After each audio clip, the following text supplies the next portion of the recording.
আসসালামু আলাইকুম, nice cooking শোতে আপনাদেরকে স্বাগত জানাই। আজ আপনাদের সঙ্গে শেয়ার করব রমজান স্পেশাল ইফতারের জন্য খুবই সুন্দর একটা নাস্তা বা টিফিন রেসিপি।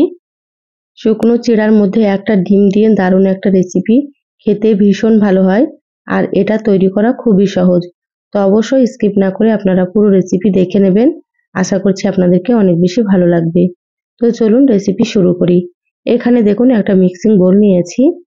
এবার এখানে নিয়ে নিচ্ছি 1.5 কাপ চিড়ে। তো চিড়ে দিয়ে আমি রেসিপিটা তৈরি করব। তো এখানে আমি আমার পরিমাণ মতো নিয়ে নিচ্ছি, আপনারা আপনাদের পরিমাণ মতো নিয়ে নেবেন। প্রথমে চিড়েগুলো খুব ভালোভাবে আমি পরিষ্কার করে নিয়েছি। তো সুন্দর করে কিন্তু ঝেড়ে পরিষ্কার করে নিতে হবে, যেহেতু চিড়েতে অনেক নোংরা থাকে। আপনারা খুব ভালোভাবে ঝেড়ে পরিষ্কার করে নেবেন। এবার আমি চিড়ের মধ্যে দিয়ে দিচ্ছি এখানে একটা ডিম। তো এখানে আমি 1.5 কাপ চিড়ে নিয়েছি, সেজন্য একটা ডিম দিয়ে দিলাম। আপনারা যদি বেশি করে বানাতে চান তাহলে এখানে 2টো ডিম দিয়ে দেবেন। এবার এখানে দিয়ে দিচ্ছি হাফ কাপ চিনি। হাফ কাপ চিনি দিলে কিন্তু মিষ্টি একেবারে ঠিকঠাক হয়ে যাবে। তো যারা বেশি মিষ্টি খেতে পছন্দ করেন তাহলে এখানে আরো 2 থেকে 3 চামচ চিনি আপনারা বাড়িয়ে দিতে পারেন। এখানে স্বাদের জন্য দিয়ে দিলাম সামান্য একটু লবণ আর সামান্য পরিমাণে একটু দিয়ে দিলাম বেকিং পাউডার। এখানে কিন্তু বেকিং সোডা দেওয়া যাবে না, আপনারা সামান্য একটু বেকিং পাউডার দিয়ে দেবেন, তাহলে নাস্তাগুলো খুবই সুন্দর হবে। এবার হাত দিয়ে খুব ভালোভাবে একটু চটকে মেখে নিতে হবে, যাতে করে চিড়েগুলো খুব সুন্দর মতো নরম হয়ে যায়। প্রথমের দিকে একটু শক্ত মনে হলেও আস্তে আস্তে যখন চিনিটা গলবে তখন কিন্তু অনেকটাই নরম হয়ে যাবে। তো এইভাবে আপনারা হাত দিয়ে চটকে মাখবেন। দেখুন খুব ভালোভাবে চটকে মেখে নিলাম, অনেকটাই কিন্তু নরম হয়ে গিয়েছে। এবার এখানে আমি 1 চামচ মতো পানি দিয়ে দিলাম। এখানে পানি কিন্তু খুব বেশি দেওয়া যাবে না, এখানে 1 চামচ মতো আপনারা দিয়ে দেবেন। আবারও হাত দিয়ে খুব ভালোভাবে মেখে নিলাম। এবার 5 মিনিটের জন্য ঢাকা দিয়ে দিচ্ছি। 5 মিনিট রেস্টে রাখলে সুন্দর মতো চিড়েগুলো নরম হয়ে যাবে। দেখুন 5 মিনিট হয়ে গিয়েছে, এবার আমি ঢাকাটা খুলে নিলাম। চিড়েগুলো কিন্তু আগের থেকে অনেক নরম হয়ে গিয়েছে, এভাবে একটু নরম করে নিতে হবে। এবার আমি এখানে দিয়ে দিচ্ছি 3 চামচ ময়দা। তো এখানে আপনারা অবশ্যই একটু ময়দা দিয়ে দেবেন, ময়দাটা কিন্তু বাইন্ডিং এর কাজ করবে। ময়দা কিন্তু খুব বেশি লাগবে না, 3 চামচ দিলেই হয়ে যাবে। এবার হাত দিয়ে আঠালো করে মেখে নেব। যারা ভিডিওটি ইউটিউব চ্যানেল থেকে নতুন দেখছেন প্লিজ চ্যানেলটা সাবস্ক্রাইব করে চ্যানেলের সাথেই থাকবেন। যারা ফেসবুক পেজ থেকে ভিডিওটি দেখছেন একটা লাইক দিয়ে পেজটা ফলো করে রাখবেন পরবর্তী ভিডিও নোটিফিকেশন পাওয়ার জন্য। দেখুন হাত দিয়ে সুন্দর করে চটকে মেখে নিলাম, অনেকটাই কিন্তু আঠালো হয়ে গিয়েছে। এইভাবে আঠালো করে মেখে নিতে হবে, তাতে করে রেসিপিটা খুবই সুন্দর হবে। এবার আমি হাতটা পরিষ্কার করে নেব। দেখুন হাত পরিষ্কার করে নিয়েছি, হাতে একটু সাদা তেল মাখিয়ে নিলাম। এবার আমি নাস্তার শেপগুলো দিয়ে নেব।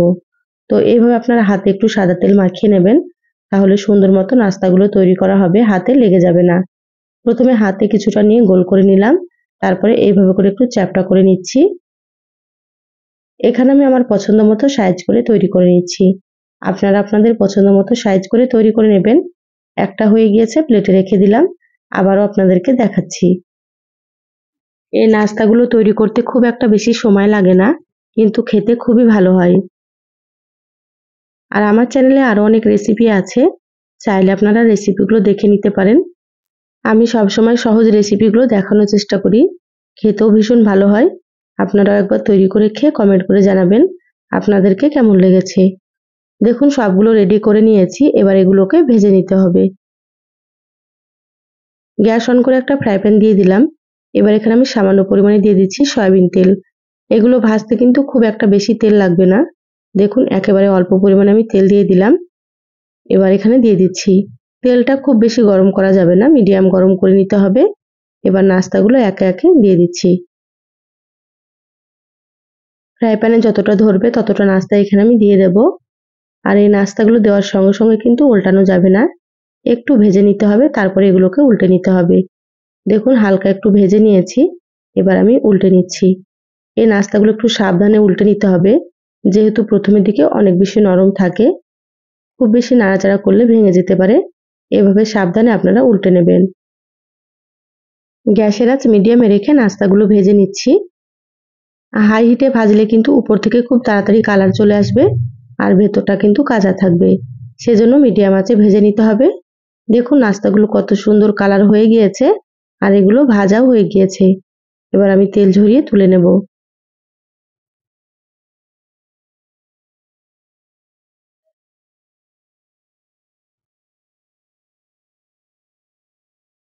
নাস্তাগুলো তুলে আমি টিস্যু পেপারের উপর রেখে দেবো, তাহলে এক্সট্রা তেলটা সোক করে নেবে। আর বাকি যে নাস্তাগুলো আছে একইভাবে ভেজে নিয়ে তারপরে আপনাদেরকে দেখাচ্ছি। দেখুন সব নাস্তাগুলো ভেজে প্লেটে তুলে নিয়েছি। আর দেখতে কতটা লোভনীয় হয়েছে আপনারা হয়তো দেখেই বুঝতে পারছেন। মাশাআল্লাহ খেতে ভীষণ টেস্ট হয়। তো অবশ্যই একবার তৈরি করে আপনারা খেয়ে দেখবেন। রেসিপিটা কেমন লাগলো চ্যানেলের কমেন্ট বক্সে জানাবেন। দেখুন আপনাদেরকে একটা ভেঙে দেখাচ্ছি। উপরটা অনেক বেশি মুচমুচে হয় আর ভেতরটা নরম, খেতে খুব টেস্ট হয়। তো রেসিপি ভালো লাগলে একটা লাইক দিয়ে ভিডিওটা শেয়ার করে দিবেন। সবাই অনেক বেশি ভালো থাকবেন, সুস্থ থাকবেন। দেখা হবে আবারও কোনো নতুন রেসিপিতে। ধন্যবাদ সবাইকে। আল্লাহ হাফিজ।